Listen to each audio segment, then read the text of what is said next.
Sí, ajá. Tengo dos personas que no van a estar en la oficina por eso, que van a tomar tiempo.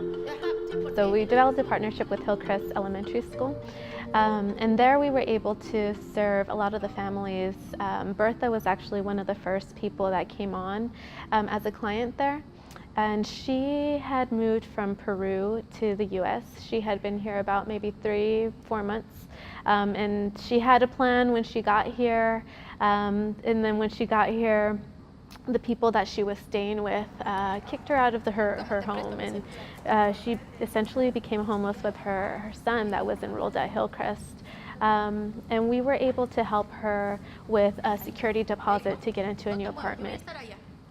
A lot of times people can pay the monthly rent, but in order to get a new place in San Francisco, it's about $6,000 for move-in costs. And so that's out of a lot of our families' range. But once they're in, they're able to maintain. And so we were really able to impact the whole family. Her son was able to stay at Hillcrest Elementary School, where he's in the after-school program with the Y, and he's getting all the support he needs to learn English. And then she was able to bring her family together.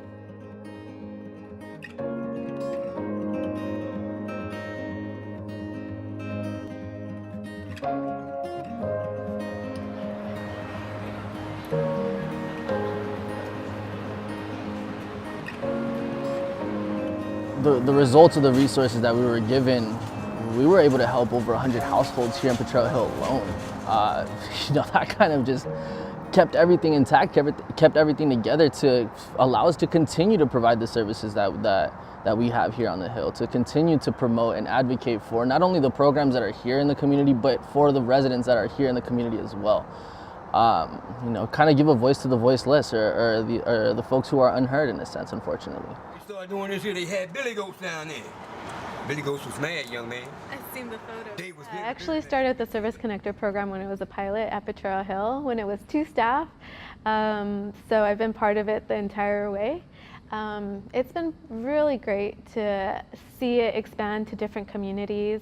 Every community is slightly different. Everyone's needs are slightly different. So we really like to focus on the individual, and I really like that we focus on adults. And I might do a lemon cream pie. It depends on how I feel. Okay. I do what I do. So in addition to the housing piece, with the infusion of CSD funds, we've been able to support our clients with laptops for school and work, professional attire for interviews, as well as paying past due medical bills that may affect a client's credit. We've also did some car repairs for those who drive for Uber, just looking at ways that we could create economic mobility for a lot of our residents and clients. All right now. Okay. Thank you so much. We'll work it out.